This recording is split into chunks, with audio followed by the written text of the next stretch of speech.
ព្រះអើយខ្ញុំផ្សងពងសូមសច្ចានឹកឃើញជានិច្ចមិនបំភ្លេចឡើយស្នេហាយ៉ាងណា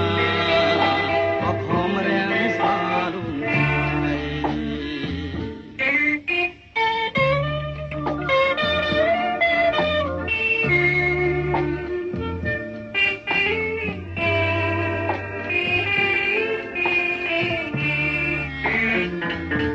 នឹកឃើញទាំងអ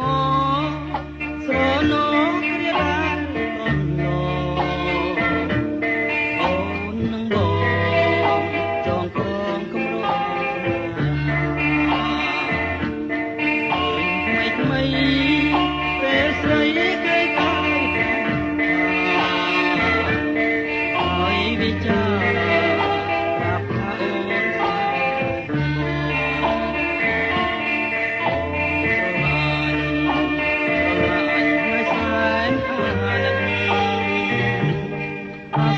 នចិន